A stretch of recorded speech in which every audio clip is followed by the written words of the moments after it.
Très cher, honorable membre du jury, à la pilosité capillaire et faciale, ma foi, fort disparate. Maintenant, je peux plutôt bien tout. Chère assemblée, venue te délecter de cet art oratoire que nous apprécions tous, dont nous sommes parfois spectateurs, mais dont nous sommes en réalité tous un peu acteurs. Chers condisciples, qui j'espère seront aujourd'hui plus disciples que cons, bonjour. Le con, les cons. Oui, je bouge. Le con, les cons. Oui, les cons, parce qu'en plus d'être cons, ils sont plusieurs. Le con est un peu une forme de difficulté. Si, ils existent depuis la nuit des temps. Ils sont partout, ils sont nulle part. Et on a du mal à les trouver. Et d'ailleurs, le con est tellement con que lui-même ne sait pas où il va. C'est pour ça qu'on le retrouve partout et qu'on le retrouve nulle part. C'est pas ça. Quoi qu'il en soit, le con a des convictions personnelles. Le problème, c'est qu'il est con. Et oui, le con, comme quoi ça va le coup de venir aujourd'hui. Vous en conviendrez. Le con a des convictions personnelles. Mais qu'est-ce que la conviction personnelle du con cherche? C'est son opinion forgée soit par instinct primitif d'imitation, soit forgée par esprit de contradiction. Car le con n'ose pas tout. Il n'ose pas réfléchir. Il n'ose pas être au-delà de ce qu'il paraît. Le con prêche sa bonne parole. Comme un prêtre. Mais qu'est-ce qu'un prêtre? Eh bien, un prêtre, si vous voulez, c'est un peu un VRP dans le commerce de la foi. Et le con, le prêtre, s'institue VRP dans le commerce de la mauvaise foi. Et oui, des formations professionnelles de juriste.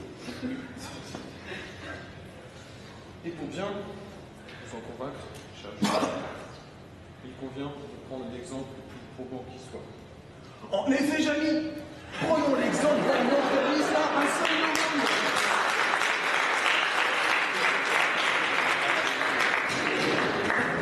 Je la fais parce que j'ai besoin de la logique entre les deux. En effet, Jamy, prenons l'exemple d'un organisme à un seul neurone. J'ai nommé le sénateur américain. Pourquoi le sénateur américain?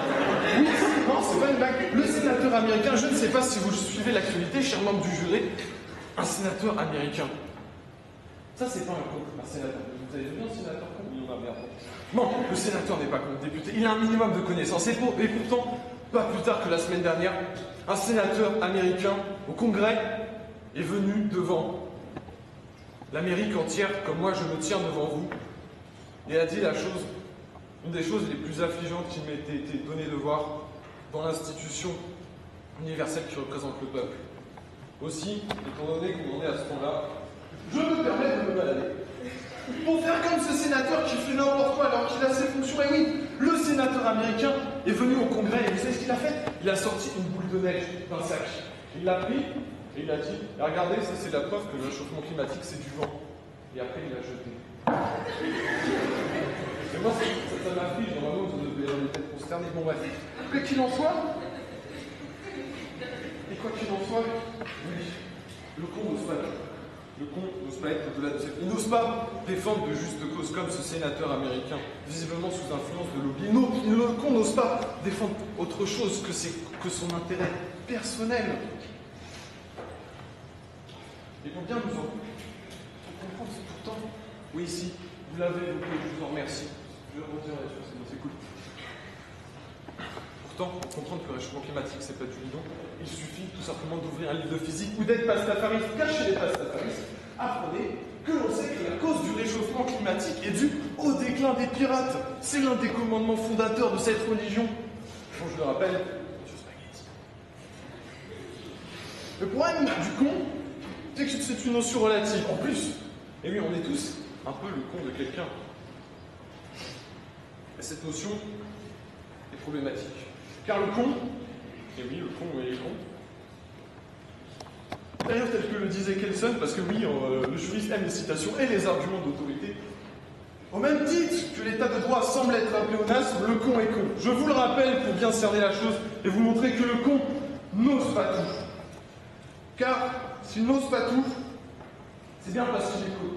Et il n'agit que dans la mesure de ce qu'il sait. Mais le con, en plus d'être con, est ignorant. Et le problème de l'ignorant, c'est qu'il n'a pas de culture. Et la culture est ce qui manque à l'ignorant pour reconnaître qu'il ne sait rien. Le con ne sait donc rien. Dès lors, comment peut-il tout oser? Le rien serait-il constitutif d'un tout? Et oui, cette question m'a aussi torturé l'esprit. Et comme je n'aime pas souffrir seul, je suis venu en parler avec vous.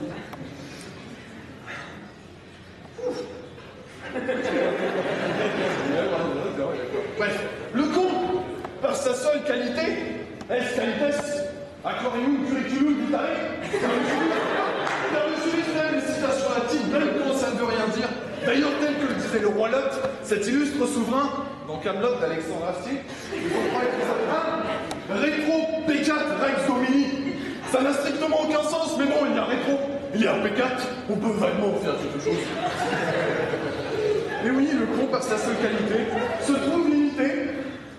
Et oui, prenez ce con-là, cet illustre marin qui a ouvert la vision du monde aux Européens. Christophe Colomb, doté d'un sixième sens, celui de la désorientation. Christophe Colomb voulait atteindre les Indes. Est-ce que vous avez déjà pris un planisphère pour vous? Il a atteint l'Amérique, il voulait atteindre les Indes. Et oui, Christophe Colomb, tel que je vous le présente, est un con. Et il voulait atteindre les Indes, atteindre l'Amérique. C'est absurde. Et je vous donne raison, Christophe Colomb est un con. Pourtant, il a ouvert la vision du monde aux Européens. Parce que la notion de con est aussi relative dans le temps. Comprenez-le bien. Le con n'ose pas tout. On le voit. Pensez à tous ces explorateurs, Vasco de Gama, Marco Polo, qui nous ont tant apporté à nous. Enfin, je remarque, ça tombe bien, j'ai fait une blague sur le jury, je continue, je remarque qu'il y a une différence entre les deux assemblées qui se tiennent devant moi. L'une a peut-être l'ego surdimensionné, qui n'aime pas qu'on nous tourne le dos pour parler aux autres. Bien. Il y a une différence entre le vieux con et le jeune con.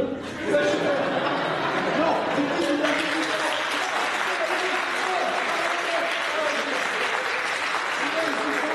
Entre le jeune con et le vieux con. Parce que le vieux con, il nous reste moins longtemps à vivre. Alors que moi, je suis là pour la définition.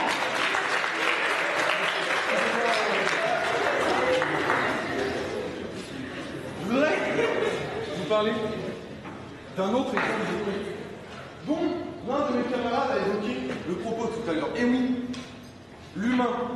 Alors l'humain, c'est un con particulier. C'est une espèce, c'est une forme d'espèce primitive sous-développée qui vit au fin fond de l'univers perdu dans un petit système. L'humain, à une époque, pensait que la Terre était plate. Alors, par contre, et là, je remarque le problème des fois d'avoir des trous de mémoire et de ne pas avoir tout noté sur ses notes. C'est qu'on ne sait pas quoi dire ensuite. Mais là n'est pas le problème. En fait, si c'est un problème, parce que c'est censé être sérieux, mais ça n'est pas. Là n'est pas le problème, car oui, les connes aussi, n'osent pas tout. Fleming est celui qui a découvert la pénicilline, les antibiotiques. Il a permis à nos générations, à nous, d'avoir des cheveux blancs, de vivre longtemps. Alors même que sa femme lui faisait un sandwich, oui, parce qu'à l'époque, les femmes faisaient des sandwichs, c'était le bon vieux temps. Un champignon venait se poser sur ce petit morceau de sandwich et organisait tel l'élève de L2 qui révise pour les partiels. Il a pris ça, il a pris ses expériences scientifiques, il a tout mis dans le placard. Et en arrivant le lendemain, il s'est aperçu que ce champignon détruisait son élevage de bactéries. Fleming était un con. Mais il n'osait pas tout. Car en étant con, et là je me perds, mais ce n'est pas grave, car je sais rebondir. Prenez un dernier exemple, un peu plus sérieux pour finir. Ça fait déjà 9 minutes, les pauvres, comprenez-les. Prenez cet exemple. Le con souffre d'un handicap. Et le con, dans la vie, tel l'unijambiste au 100 mètres haies, se vautre lamentablement, inexorablement, à cause de son handicap. Et oui, le con, c'est ça. Je vais prendre ce dernier exemple, assez sujet, en fait, à polémique, mais ce qui est important, c'est pas l'exemple, c'est pas ce que je dis. Comprenez bien que c'est ce qu'il y a derrière. J'étais chez moi, et je regardais les Jeux paralympiques. Ah, ça vient, Jeux paralympiques. Je regardais les Jeux paralympiques. Et je regardais la natation, qui en fait était désynchronisée pour le coup. On voyait des bras, des jambes, on se serait cru après le passage de Richard. Et là, l'objet du con, le con soit est trop gentil et dirait « Ah, mais c'est pas bien, il dit ça, en plus il est filmé ». Le con méchant se satisferait de cette bête cruauté envers les handicapés. Mais je vous rappelle que Coluche nous disait lorsqu'il parlait des handicapés, des opprimés à l'époque, les Arabes, les Juifs, les Noirs, disait il y a pire que la moquerie, il y a la haine. Et bien pire que la haine, il y a l'indifférence. Et moi, en vous parlant d'eux, je vous rappelle qu'ils existent. Enfin, je finirai par cette citation de celui que vous avez estimé à juste titre l'homme le plus intelligent. Et c'est vrai, car l'homme le plus intelligent, en plus d'être intelligent, prend parti pour moi dans cette théorie, comme quoi il est cool, Einstein. Einstein disait, illustrait le fait que les cons n'osent pas tout, que le con n'ose rien, ce sont les génies qui osent tout. Nous l'avons montré avec Christophe Colomb, avec Fleming, ça y est, ça m'est revenu, c'est les génies qui osent tout, c'est ça. Nous l'avons montré avec cela, ce sont les génies qui osent tout. Einstein nous disait qu'en fait, ce sont les cons, ce sont ceux qui n'osent pas, ce sont ceux qui sont amorphes. Car le monde ne sera pas détruit par ceux qui font le mal, il sera détruit par ceux qui le regardent sans rien faire. Et le con n'ose pas tout. Enfin, et pour changer un peu, c'est en toute humilité que je vous remercie de l'attention que